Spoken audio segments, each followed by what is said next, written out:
फना फिल्लाह की तह में पका का रात मुदमर है, जिसे मरना नहीं आता उसे जीना नहीं आता। नबी जे पैरे खलीफे वफादार में ही थींदो आहे। सोना नबी पाक जो पैरे खलीफो अबू बकर जने हजरत ओस्मान जे घर दावत खाइण था वजन पिया। सोना पर उते जेको ओस्मानी नजर जो अंदाज हो वो बुलंद पाला हो। कोई भी मार्को कान्हे को, कोई भी मैदान कान्हे को जे मैदान में आंगुर खणी करे हजरत अबू बकर जे उन ये सच्चाई के झुटलाए सके। कल भी सिद्दीक हो, आज भी जो सिद्दीक अकबर बने थो वते कायनात जे कुफ्र शिरक बिदत के भनी फोर कंदा पर हैदरी जब पते कोन हटना हन। ये हैदरियत जो नक्शो थव, सिद्दीकियत जो नक्शो, फारूकियत जो, उस्मानियत जो नक्शो आज तालिबान जे सूरत में उभरियो आहे। अशहदु अल्ला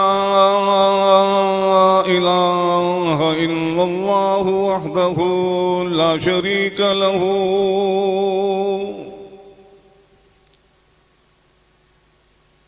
व अशहदु अन्न सय्यदना मुहम्मदन अब्दुहु व महबूबुहु व रसूलुहु। अम्मा बादु फ़अऊज़ु बिल्लाहि मिनश शैतानिर रजीम। बिस्मिल्लाहिर रहमानिर रहीम। रज़ियल्लाहु अन्हुम व रज़ू अन्हु ज़ालिका लिमन खशिया रब्बह। वक़ाल अन्नबिय्यु सल्लल्लाहु अलैहि वसल्लम अस्हाबी अमनतुल लिउम्मती औ कमा क़ाल अन्नबिय्यु सल्लल्लाहु अलैहि वसल्लम इन्नल्लाह व मलाइकतहु युसल्लूना अलन नबी या अय्युहल्लज़ीना आमनू सल्लु अलैहि वसल्लिमू तस्लीमा। दुरूद पाक दिल जी मोहब्बत सा। अल्लाहुम्मा सल्लि अला सय्यिदना मुहम्मदिन नबील उम्मी व अला आलिहि व अस्हाबिहि व अहल बैतिहि व अज़वाजिहि व ज़ुर्रिय्यतिहि कुल्लिहिम अजमईन। अल्लाह जे फज़ल ऐं करम सां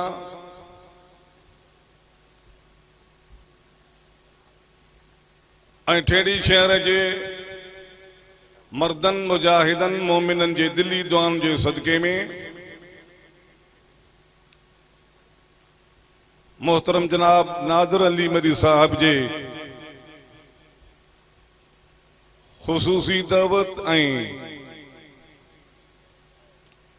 मोहतरम हाफिज नेमतुल्लाह साहब जे दिल्ली तवज्जो सां अवां असांजी अॼु हिन पिंडाल में गॾिजाणी शुहदा इस्लाम जे हवाले सां थी आहे। अल्लाह ताला क़बूल मक़बूल फरमाए। ॾाढियां सभु चओ आमीन। लंबी चौड़ी तकरीर न कबी, ॻाल्हि खे समेटे पेश कबो, तवज्जो हूंदो त।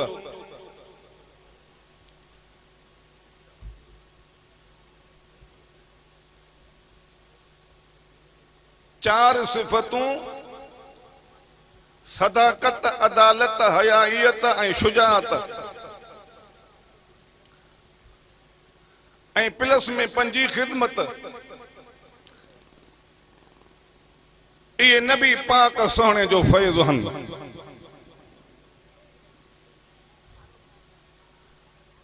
जॾहिं नबी पाक सोहणे जो फैज़ पे विरायो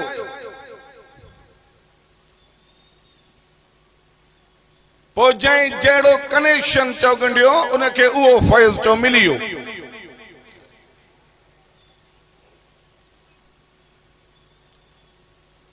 और सोना नबी पाक में सच भी, अदालत भी, हया भी, शुजाअत भी। अहिड़ा जोधा जवान नबी पाक जे मजलिस महफ़िल में ईंदा विया, इन्हनि सिफ़तुनि सां रंगबा विया। चओ सुभान अल्लाह। हथ मथे करे चओ सुभान अल्लाह।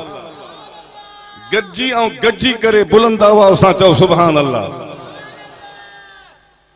और जॾहिं हज़रत अबू बकर साईं नबी पाक जे गुलामी जो पेच जॾहिं पंहिंजे पेरनि में विधो, सोना दुनिया जाने थी त अॼु ताईं चओ सिद्दीक़ अकबर सां मालामाल थी थो वञे। जॾहिं हज़रत उमर साईं अदालत जे पेच जी नीयत सां जॾहिं कदम वधायो, अॼु ताईं हज़रत उमर चओ फारूक आदम थो बणिबो वञे। हज़रत ओस्मान साईं जे हया खे चओ अल्लाह अकबर कबीरा, फरिश्ता भी चओ सलाम था करन पिया। हज़रत हैदर करार जी बहादुरी जो अॼु ताईं चओ काइनात जे चइनी तरफ़नि में चओ गूंज ई गूंज आहे।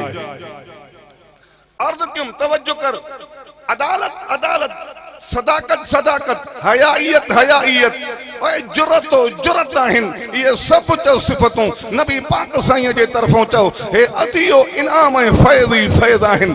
आओ तमां पाक मोहम्मद जे उन ये चओ सूरमन जो हे झलक जो अंदाज़ चओ पेश करे तव्हांजे ईमान खे चओ जलाओ बख्शियां। ॾाढा चओ सुभान अल्लाह।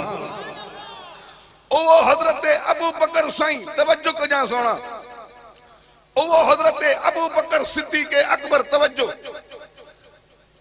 ओ जॾहिं नबी पाक जे पहिरें खलीफ़े जी वफ़ात थिए थी, जॾहिं वक़्तु वफ़ात जो क़रीब थिए थो पियो, हेरे ख्याल कजो, हिकु नसीहत था करनि पंहिंजनि खे, सभु पंहिंजा पिरी प्यारा बीठा आहिनि। नसीहत हज़रत अबू बकर सिद्दीक़ फरमाए थो पियो अल्लाह अकबर कबीरा। और मुंहिंजा प्यारा दिल घुरियो, मां हज़रत अबू बकर अॼु हिकिड़ी नसीहत थो कयूं वञा। उन ये नसीहत ते कर आमन तव्हां थींदा वञो, उन ते अमल तव्हां कंदा वञो, ताकि काइनात खे पतो पवे त सिद्दीक़ ऐं सचाईअ जो असुल मफ़हूम नबी जे पहिरें खलीफ़े वफ़ादार में हीअं थींदो आहे। सोना नबी पाक जो पहिरियों खलीफ़ो अबू बकर जॾहिं वफ़ात जा मरहला क़रीब थींदा था वञनि पिया, नसीहत ही था करनि पिया, ॿुधो मुंहिंजो जॾहिं दम परवाज़ थी वञे, मुंहिंजे लाश खे खट ते रखी करे अल्लाह अकबर कबीरा नबी पाक जे रोज़े जे दरवाज़े ते जॾहिं तव्हां पेश कंदव, उत पेश करे नबी पाक जे मथां सलात पढ़जो, नबी पाक जे मथां दुरूद पढ़जो। सलात ऐं दुरूद पढ़ण खां बाद में इजाज़त तलबी जो जे नबी पाक जो दरवाज़ो पाण ई चओ खुली थो वञे त सिद्दीक़ खे अंदरि चओ दफ़नाए दो, न त जन्नतुल बक़ीअ में फातिमतु ज़हरा हज़रत हसन साईं जे जॾहिं उहे निशानात क़रीब हा, उन्हनि जे हवाले जन्नतुल बक़ी तव्हां कंदा वञो। अल्लाह अकबर कबीरा। हाओ सिद्दीक़ तुंहिंजी सचाई में कंहिं क़िस्म जी खोट न आहे का। अॼु ताईं काइनात जो दुश्मन, अॼु ताईं काइनात जो उहो दुश्मन चओ हज़रत अबू बकर जे सचाईअ ते हमलो कंदो थो रहे पियो, पर रब्बे काइनात जो कसम आहे काई भी एंगल कान्हे का, कोई भी कुंड कुर्श कान्हे का, कोई भी मार्गो कान्हे को, कोई भी मैदान कान्हे को जे मैदान में आंगुर खणी करे हज़रत अबू बकर जे उन ये सच्चाई खे झुटलाए सके। कल भी सिद्दीक़ हो, अॼु भी जो सिद्दीक़ अकबर बणियो थो वठे। नारे तकबीर, सदाकत सिद्दीक़ अकबर, सदाकत सिद्दीक़ अकबर। सोना दरवाजे ते जॾहिं हज़रत अबू बकर जो लाश पहुंचे थो पियो, अल्लाह अकबर है जुमला अहादीस में आया, चयो थो वञे सलात ऐं सलाम उन ख़ातमुन नबीयीन जे मथां हाज़ा अबू बकर सिद्दीक़ पाक मोहम्मद जे उन ये बारगाह रिसालत में चओ हयात खां बाद में बुरके मटाइण खां बाद में भी हज़रत अबू बकर सिद्दीक़ चओ अल्लाह अकबर दम धणी जे हवाले करे छॾियो आहे, पर पोइ बि पंहिंजी वफ़ादारी खे निभाइण जे लाइ, सच खे पंहिंजे सच खे चओ साबित करण जे लाइ अॼु बि पाक मोहम्मद जे दामन में पहुची वियो आहे। चओ सुभान अल्लाह। हथ मथे करे चओ सुभान अल्लाह। ॾाढा आवाज़ बुलंद चओ सुभान अल्लाह। जेके सिद्दीक़ जा नौकर आहिनि अल्लाह हथ लोॾे करे चओ सुभान अल्लाह। हाओ सोना इन खां वधीक अदालत कहिड़ी थींदी, इन खां वधीक चओ अल्लाह अकबर सचाईअ जो अंदाज़ कहिड़ो थींदो। सिद्दीक़ जो सच चओ निखिड़ियल थिए थो पियो। अल्लाह अकबर कबीरा। कंहिं मूंखे हीअं चयो अल्लाह अकबर ते हजरत अबू बकर के इन वसीयत जी केड़ी जरूरत हुई जो इजाजतनामे जे मुतालिक वसीयत कयूं सोना जवाब समझे जाए नबी पाक सोने जो पहिरियों खलीफो रब जे कानून में या गाल हुई त पोया एड़ा एड़ा एकड़ा मनहूस तबके वारा तैयार थींदा जेके चवंदा त जबरदस्ती अबू बकर पाण के पाक मोहम्मद जे उन चौगान में रखायो आहे पर न न न न 14 सदियों अग में अबू बकर सिद्दीक इजाजत वठी चो कायनात के समझायो आहे सिद्दीकियो अबू बकर पाक मोहम्मद वटि इजाजत सां थो वञे जबरदस्ती नथो वञे पियो ये आहे कन नाहे ओ अबा जॾहिं उते सलात ऐं सलाम नबी ते पहुता तवज्जो कर हजूर जे दरवाजे ते जॾहिं हज़रत अबू बकर जो नाम थो वठिजे सुभान अल्लाह किताबन लिखियो रब्बे कायनात जो कसम आहे दरवाजो पाण खुलियो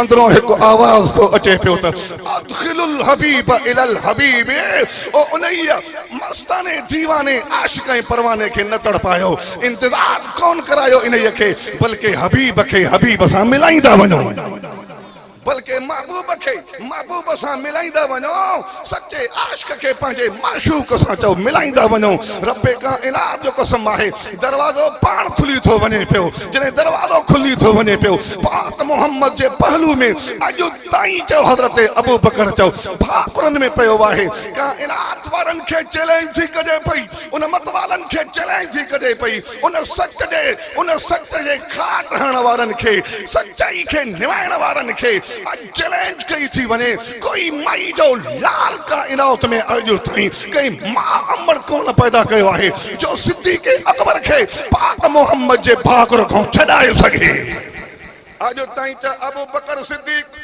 सब चओ रज़ी अल्लाह ताला अन्हो नबी पाक जे भाकुरनि में आहे कि न आहे सब ॻाल्हायो अॼु ताईं अबू बकर मुस्तफा जे भाकुरनि में आहे कि न आहे तॾहिं त रब जो ठप्पो लॻो रज़ी अल्लाहु अन्हुम व रज़ू अन्हु सिद्दीक़ अकबर रब खां राज़ी रब सिद्दीक़ अकबर खां राज़ी आहे एक दफ़ो बावाज़ा बुलंद सुभान अल्लाह अचे हे हज़रत अबू बकर जे सच्चाई जो दलील आओ बी सच्चाई तो के पेश किया वो अबू बकर साईं वफात करीब थे थी पई उन वक्त पुछे तो पियो तो ॾींहुं कहिड़ो आहे कंहिं चयो तो सूमर जो ॾिहाड़ो आहे चई अल्हम्दुलिल्लाह पाक मोहम्मद जे वफ़ात वारे ॾींहं जे नक्शे सां चओ मुशाबत थी पई हिकु दफ़ो चओ सुभान अल्लाह इहा सच्चाई हुई अबू बकर में जेका पेश तो कंदो वञे त ॾींहुं बि मूंखे उहो मिले जेको सरकार मुअज़्ज़म खे ॾींहुं मिलियो आहे वरी पुछे थो पियो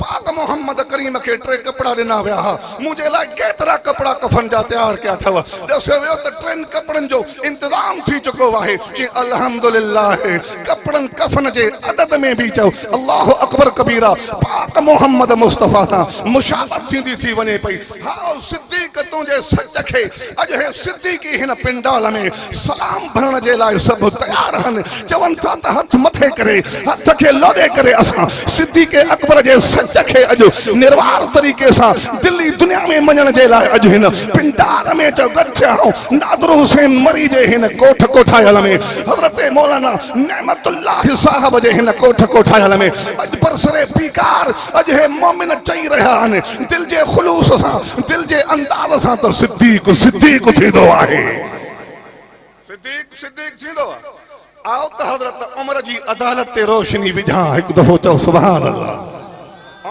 उमर हो अदालत जो हीरो हो अदालत जे परचम के अॼु ताईं फड़काइण वारो चओ अल्लाह अकबर कबीरा ओए हज़रत उमर खां वधीक फड़काइण वारो को माई जो लाल पैदा कोन थियो जेके भी अॼु अदलो इंसाफ़ जा झंडा फड़कनि था चओ हज़रत उमर साईं जे अदालत जे तुफ़ैल हन हिकु दफ़ो चओ सुभान अल्लाह अर्ज़ कयो से तवज्जो कर नबी पाक जो ॿियो ख़लीफ़ो पहिरियों सिद्दीक़ ॿियो फारूक टियों ओस्मान ज़ुन्नूरैन चौथों अली हैदर चओ सुभान अल्लाह ओए जॾहिं ॿियो ख़लीफ़ो सुहिणो उमर अदालत जो हीरो ओ जॾहिं पंहिंजे हयात में चओ कारनामा सर अंजाम ॾे थो पियो अल्लाह अकबर कबीरा जॾहिं फुतूहात जो दौर शुरू थियो जॾहिं माले गनीमत जो माल पे जमा थियो जॾहिं लिस्ट तैयार थी वई वज़ीफ़नि जी अल्लाह अकबर कबीरा पंहिंजे पुट खे हज़रत उमर अब्दुल्लाह के 3000 वज़ीफ़ो माहाना मुक़रर कयो। हज़रत उसामा बिन ज़ैद साहबी लाइ 3500। एक दफ़ो चओ सुभान अल्लाह। अब्दुल्लाह बिन उमर जेको हैसियत में, इल्म में, फज़ल में उसामा बिन ज़ैद खां मथे हो। अल्लाह अकबर कबीरा। पर पोइ बि हज़रत उमर सोहणे पंहिंजे पुट जो वज़ीफ़ो चओ 3000 मुक़रर कयो ऐं हज़रत उसामा पुट ज़ैद जो सहाबी जो वज़ीफ़ो 3500 मुक़रर थियो। पंहिंजे पुट पुछो साईं वजह कहिड़ो आहे? हज़रत उमर अदालत जो जवाब ॾेई करे अॼु अदालत खे सुरखरू करे ॿुधायो, ओ फारूकियो अचो अदालत जो सबक़ मां तव्हांखे फारूक आदम सेखारियां। सबक़ तव्हां पढ़ंदा वञो, दिल में जाइ ॾींदा वञो, पंहिंजो फारूकियत खे उजागर कंदा वञो, पोइ ॾिस त काइनात में अदल कीअं थो झूमी उथे। चओ सुभान अल्लाह। आख़िर ताईं जेके बीठल आहिनि पोइते हथ मथे करे मूंसां साथ ॾेई करे सुभान अल्लाह जी ॿोली हले। अचो अदालत जे हीरे खे बयान कयूं, नबी जे वफ़ा खे बयान कयूं, रज़ी अल्लाह जो ठपो पढ़ी करे उन्हनि ते हणंदा, उनखे क़बूल कंदा वञो। आओ त फारूक हीअं सम्झायां। चओ सुभान अल्लाह। बाबा मुंहिंजो वज़ीफ़ो 50 घटि आहे उसामे बिन ज़ैद खां। हालांकि जंगनि में सुरखरू मां अल्लाह इल्म जी दौलत मूंखे ॾिनी, नवाज़िश मुंहिंजे मथां, नेमतुनि जो भरमार मुंहिंजे मथां। कोई त सबब हूंदो। हज़रत उमर अहिड़ो सबब ॿुधायो जो क़यामत ताईं पैदा थींदड़ फारूकी चओ ख़ुशी जी लहर में था अची वञनि। कोरोना जी लहर में न बल्कि ख़ुशी जी लहर में थींदा वञनि। अल्लाह अकबर। अदालत जो जॾहिं झंडो फड़कंदो आहे त ख़ुशीअ जी लहर अज़ ख़ुदि पैदा थी पवंदी। उमर अज़ ख़ुदि यादि अची वेंदो आहे। अर्ज़ कयुमि हज़रत उमर सम्झायो पुट 3 तोखे ॾिना, 3.5 उसामे खे ॾिना आहिनि। हालांकि रंग जो बि पूरो सारो उसामो हसीन जमील अब्दुल्ला आया, पोइ बि 50 मथे उसामे खे। वजह सम्झजांइ सोना थकई लही वेंदई, औबासी विसरी वेंदई, दिल में पहाड़ी अची वेंदई। अल्लाह अकबर कबीरा। पुट हर बच्चो पंहिंजे पीउ जो दादलो त थिए थो। अब्दुल्ला तूं मुंहिंजो दादलो आ, पर मां पंहिंजे अखियुनि सां ॾिठो हो हज़रत पाक मोहम्मद मुस्तफ़ा खे। अल्लाह अकबर कबीरा। उसामो जॾहिं नंढड़ो हूंदो हो पाक मोहम्मद मुस्तफ़ा पंहिंजे ससरनि ते वेहारे करे चुमियूं वठंदो हो, उनखां पंहिंजे सीने ते खेॾाईंदो हो। उसामो पाक मोहम्मद जो दादलो। अब्दुल्ला तूं मुंहिंजो दादलो, उसामो मुस्तफ़ा जो दादलो। ओए जॾहिं उसामो मुस्तफ़ा जो दादलो आहे त मुस्तफ़ा जे दादला खे मां बरतर मथे सम्झंदुमि। तंहिंजे करे हुजूर जे दादले खे 3500 वज़ीफ़ो ऐं मां पंहिंजे दादले खे 3000 वज़ीफ़ो ॾींदुमि। इहो फारूकी अदालत जो अंदाज़ आहे। चओ सुभान अल्लाह। नंबर ॿी ॻाल्हि अदालत जी तुर झलक सम्झजांइ।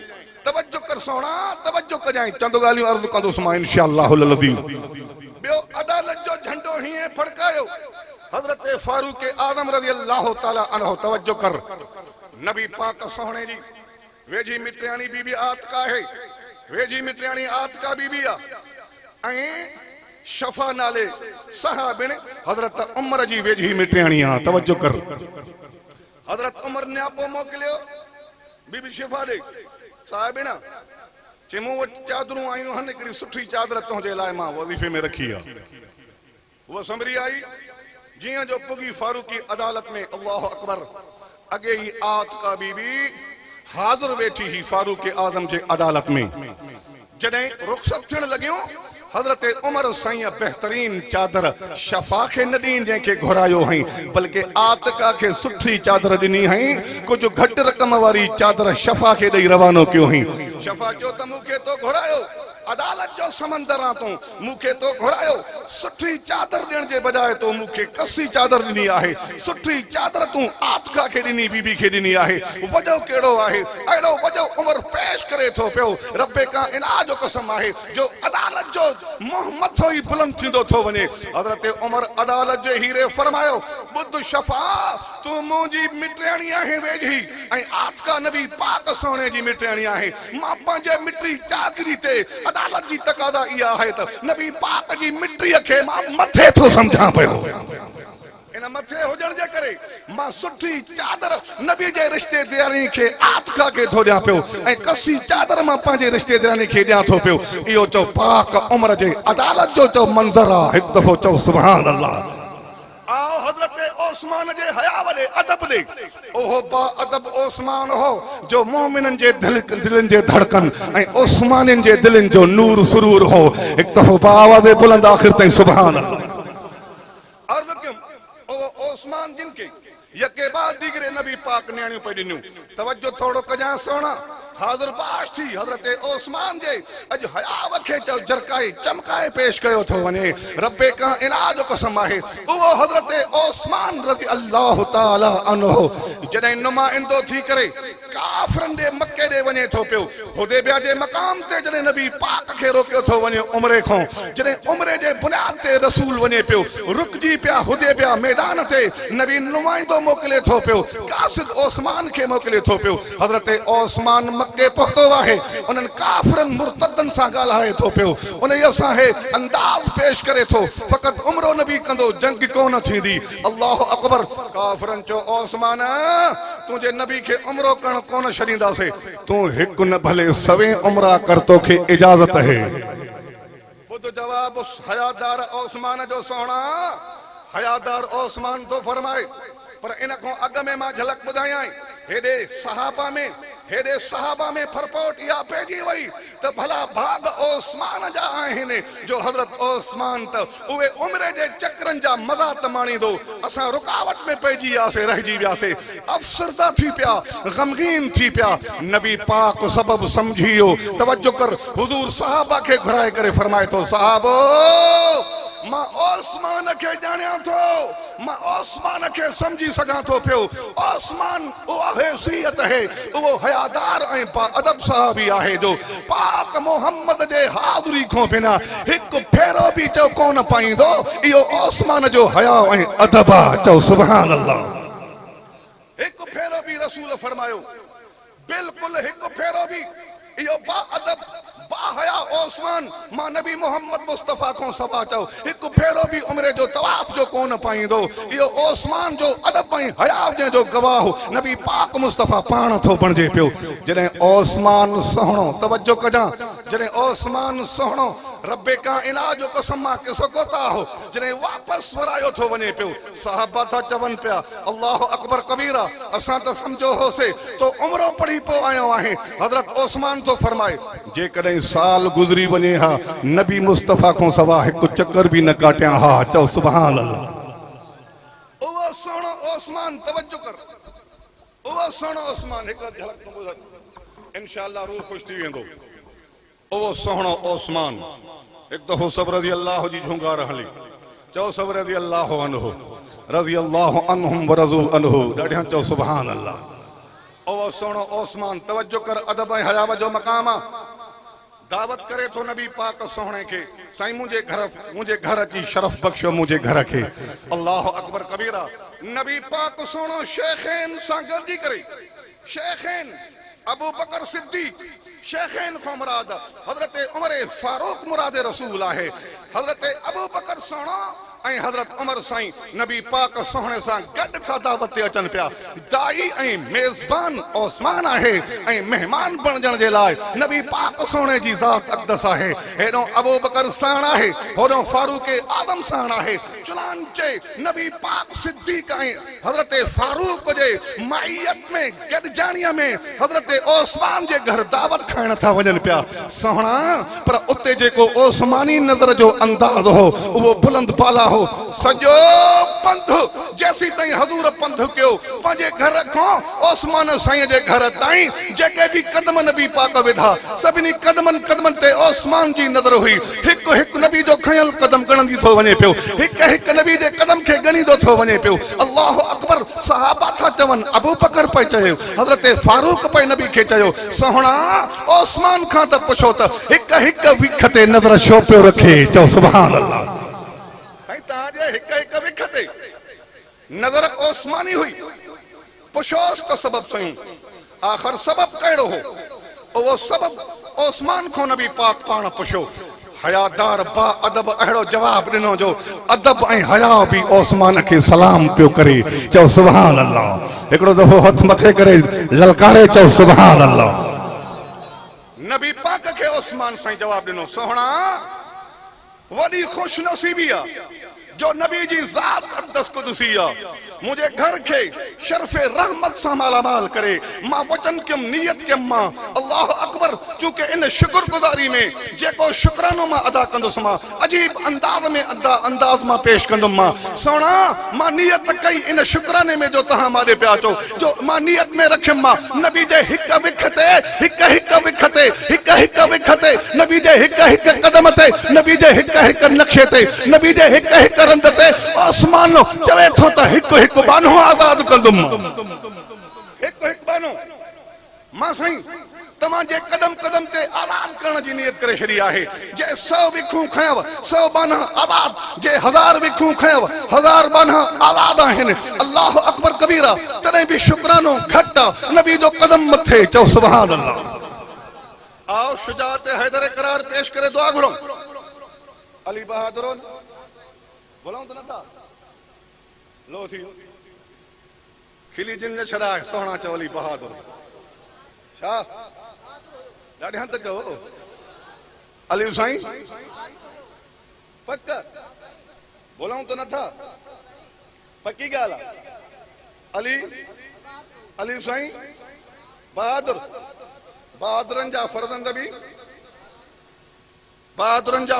बि हसन पुट अली जो हुसैन पुट अली जो।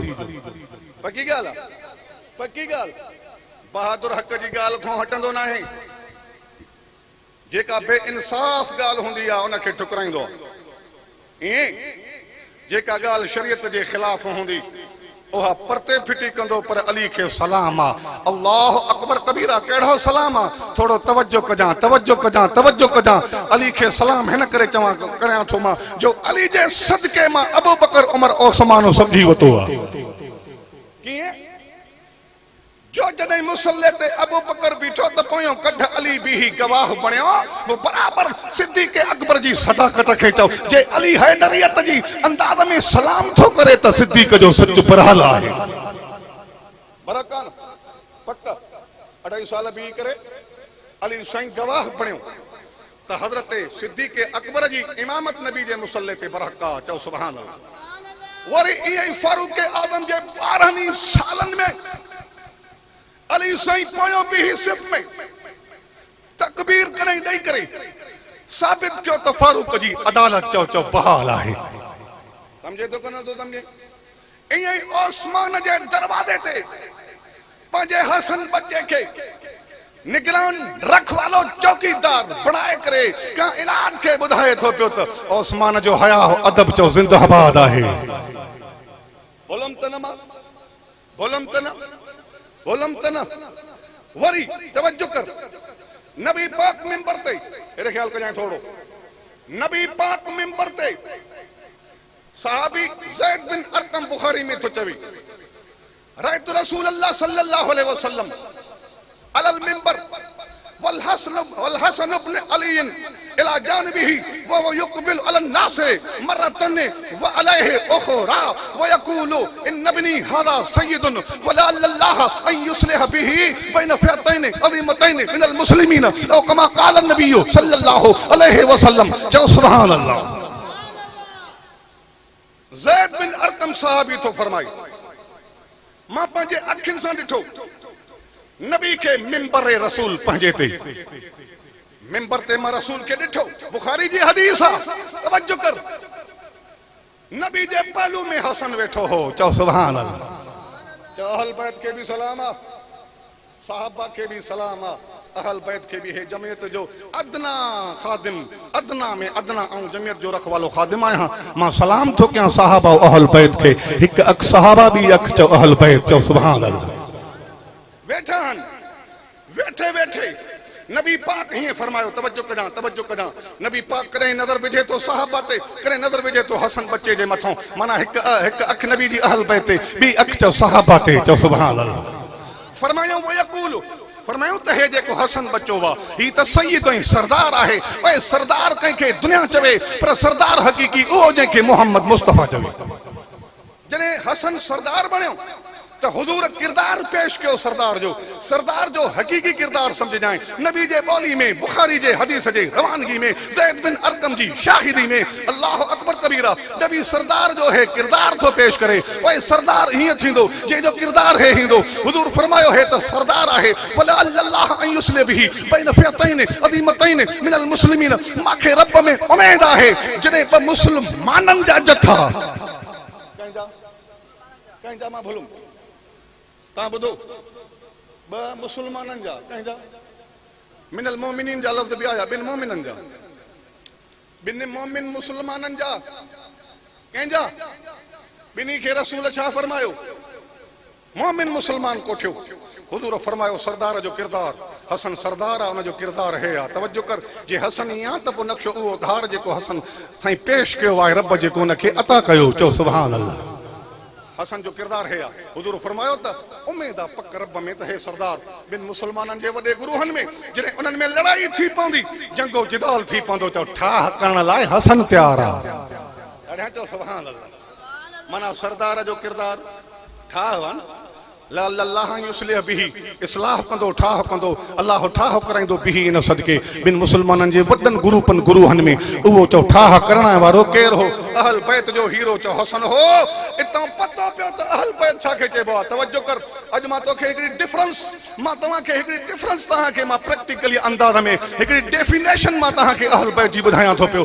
माना त अहल बैत उनखे चइबो आहे तवज्जो कजां जेके ॿिन विछड़नि खे चओ धार थियलनि खे चओ गॾु वने अहल बैत उनखे चइबो आहे जेको सहाबा अल्लाह अकबर सहाबा जे मान मर्तबे खे भी लिहाज़ में रखे। अहल बैत उनखे चइबो आहे ॿ धरा ॿ ग्रुप ॿ लश्कर पाण में लड़ी पवन उन्हनि खे ठाहिण जो किरदार अहल बैत जो हूंदो आहे। माना त अहल बैत जे हवाले ठाह न आहे अहल बैत जे हवाले चओ ॾाढा चओ ठाह अहल बैत ठाह जो नालो आहे ड्राह जो नालो न आहे। ओ सोना ड्राह जे कॾ न लॻ ठाह जे कॾ लॻ। नबी पाक पाण शाहिदी ॾिनी आहे त हसन चओ ठहण आयो आहे अली वारे लश्कर ऐं हज़रत अमीर मुआविया वारे लश्कर खे। चओ सुभान अल्लाह। ऐं ॿिन्हिनि खे मोमिन कोठी अमीर मुआविया त उहो थोरो ख़्याल कजां नबी जी ख़तो किताबत थो करे हजूर जो ख़तो किताबत लिखाई कातिब मुंशी रसूल जो हज़रत अमीर मुआविया आहे जंहिंखे रसूल खालुल मोमिनीन चयो त मोमिननि जो मामो तव्हां मामो मञोसि था। केर केर आहे जेको चए थो त मोमिननि जो मामो अमीर मुआविया इहो कीअं उनजी हमशीरा भेण उम्मे हबीबा नबी पाक सोणे जी प्यारी घरवारी आहे ऐं उम्मे हबीबा अमीर मुआविया जी भेण आहे। हज़रत पाक मोहम्मद रूहानी अबो उन जूं घर वारियूं रूहानी अमड़ियूं आहिनि। रूहानी अमड़ियुनि जो जेको भाव थींदो उहो असांजो मामो थींदो। तंहिंजे करे हुज़ूर फरमायो हे त खालुल मोमिनीन मोमिननि जो मामो आहे। चओ सुभान अल्लाह। तंहिंजे करे मामनि जो क़दुरु कयो जे पंहिंजनि जो क़दुरु कयो था। उहो कुरैश कबीले जो अमीर मुआविया बनु उमैया जो जेको हीरो हो नबी जे हिजरत खां हुजूर खे जॾहिं नुबूवत मिले थी 40 सालनि में अल्लाह अकबर हुजूर खे जॾहिं बेसत थिए थी पई रिसालत जॾहिं मिले थी सौंपजी वञे थी 5 साल अॻ में पैदा थिए थो पियो। तवज्जो कर जेको अफ्रीका बहरैन तहरैन खे चओ पंहिंजे जूते जी नाक ते जेको फतह कंदो थो वञे अल्लाह अकबर कबीरा उहो अमीर मुआविया जंहिंजे दिल दिमाग़ में चओ इस्लाम चओ बदर जे मौक़े में ई दिल में वेही रहियो हो। हिकु दफ़ो चओ सुभान अल्लाह। पर इज़हार पहुतो बुखारी जी रिवायत में हे आहे त अमीर मुआविया जे हक़ में चओ रिवायत ही थी अचे। इमाम मोहम्मद बाकिर अहमद बिन हंबल तो पंहिंजे मुस्नद में लिखे इमाम मोहम्मद बाकिर पुत्र इमाम ज़ैनुल आबिदीन पुत्र जो हज़रत हुसैन करबला जे हीरे जो हज़रत इमाम बाकिर अब्दुल्लाह बिन अब्बास सां मिली करे जॾहिं गुफ्तगू थिए थो त अब्दुल्लाह बिन अब्बास तो चवे त अमीर मुआविया मूंखे ॻाल्हि ॿुधाई आहे हज़ूर जॾहिं उमरो 8 हिजरी में जॾहिं पढ़ियो हो अल्लाह अकबर कबीरा उन वक़्तु नबी पाक साईं जे वारनि खे कटण वारी ज़ात नबी जे वारनि खे ठाहिण वारी ज़ात अमीर मुआविया जी हुई। चओ ॾाढा सुभान अल्लाह। अमीर मुआविया तो हैसियत जे नबी पाक जा वार ठाहिया उमिरि में फरमायो अमीर मुआविया रज़ी अल्लाह जेको अग में ईमान दिल में रखी चुको आहे इनखे मुअल्लफ़त क़ुलूब माल जे बुनियाद ते को माण्हू चवे त माल जे ख़ातिर ईमान आंदई बिल्कुलु सोढ़ाना कूड़ आहे तवज्जो कजां उहो त अॻवाट ई चओ सुलह हुदैबिया जे मौक़े में चओ मोमिन बणिजी चुको फतह मके खां अॻ में चओ अल्लाह अकबर पंहिंजे ईमान जो इज़हार बि करे चुको चओ सुभान अल्लाह पापा इसके अलबत्ता हज़रत अबू सुफियान जे हक़ में चई सघिजे थो मुअल्लफ़त क़ुलूब पर हिन हक़ में बिल्कुलु नथो चई सघिजे उहे न रसूल जा हथ कई वार रसूल जा हथ कई नबी पाक जी चादर हथ कई हज़रत अमीर मुआविया तवज्जो आख़िरी कलमात जॾहिं इहे गॾु कई आख़िरी जॾहिं मरहला वफ़ात जा थिया हज़रत अमीर मुआविया हिकिड़ी हीअ वसियत नसीहत कई त रोगो जॾहिं मूंखे दफ़नायो मूंसां गॾु नबी पाक जा वार मुबारक नबी पाक जा नह मुबारक नबी पाक जी चादर मुबारक मुंहिंजे जिस्म ते रखिजो हज़ूर जा वार मुंहिंजे अखियुनि ते रखिजो नबी पाक जा नह मुबारक मुंहिंजे मुंहं ते चपनि ते तव्हां रखिजो छो त मूंखे पका नबी पाक जे इन जुज़ जे सदके में रसूल जे वारनि जे सदके में नबी पाक जे नहनि जे सदके में हज़ूर जे चादर जे सदके में रब पाक मूंसां रहमत जो मामिलो कंदो हज़ूर जे सदके अल्लाह मुंहिंजे मथां अहिड़ी रहमत कंदो जो जन्नत जा 8 ई दरवाज़ा खोले छॾींदो ॾाढा चगर जी सुभान अल्लाह अब्बास शुजाअत अली जी ज़िंदाबाद आहे तवज्जो कर हिजरत वारी रात में हज़ारे काफ़िर जॾहिं पक पई ही त हज़ूर ते हमलो थींदो उन रात में पाक मोहम्मद बिस्तर पंहिंजे ते कंहिंखे सुमायो हो अली हैदर खे अमीन हो अमानतू ॾिनई मालिकनि खे नबी जे हुक्म ते पक जेको अमानतू आहे उहो ख़यानत नथो करे सघे जेको अली जे रूप में आहे तंहिंजे करे अबू बकर उमर ओस्मान जे पोयों बीही जॾहिं निमाज़ूं थो पढ़े त अमानत समझी पढ़े थो ख़यानत न कबी हिकु दफ़ो चओ सुभान अल्लाह हथ बुलंद करे चओ सुभान अल्लाह तंहिंजे करे हे परवाना कंहिंजा हो सिद्दीक़ अकबर जा आशिकाना कंहिंजा हो फारूक आज़म जा ऐं दिल में चओ उन बा अदब ऐं बा शख्सियत बारो भयादार खे वेहारण वारा हज़रत ओस्मान खे दिल में जाइ ॾियण वारा हो हा कोन न बाबा अली साईं जे हुबदारी में पंहिंजो कदम खणण वारा हो हसनैन जे नक्शे ते हलण वारा हो मीर मुआविया जे सियासत खे सलाम पढ़ण वारा हो हिकु दफ़ो उथी बि साथ ॾियो पक पई त हे सिद्दीक़ी हन अबा सिद्दीक़ी तकबीर शाने मोहम्मद मुस्तफा शाने सहाबा ओ सिद्दीक़ी तव्हांखे जस सलाम हुजे इन कुल्फतुन जो दौर में हेड़ो सिद्दीक़ीयत जो पिंडाल सजायो था वचो हथ मथे करे चओ चओ सिद्दीक़ जा नौकर भी चओ जिंदाबाद हन हज़रत फारूक जिंदाबाद तो फारूकी भी हथ मथे लोड़े करे चओ फारूकी भी चओ जिंदाबाद हन ओस्मान बाहया जिंदाबाद है ओस्मानी भी चओ जिंदाबाद हन अली हैदर करार जिंदाबाद हैदरी आज भी चओ जिंदाबाद हन पर कायनात के मारे मात दीदा कायनात जे कुफ्र शिरक बिदत के भनी भोर कंदा पर हैदरी चओ पते कोन हटंदा हन ये हैदरियत जो नक्शो थव सिद्दीक़ियत जो नक्शो फारूकियत जो उस्मानियत जो नक्शो अज तालिबान जे सूरत में उभरी आहे जाथे सच भी जाथे अदालत भी जाथे हया भी जाथे बहादुरी जो पलवलो भी आहे जाथे सब्र भी जाथे शुक्र भी आहे तेजे करे हथ मथे करे साथ मा सां ॾियो त फना फिल्लाह की तह में पका का रात मुदमर है जैसे मरना नहीं आता उसे जीना नहीं आता सदक़ल्लाहुल अलीयुल अज़ीम।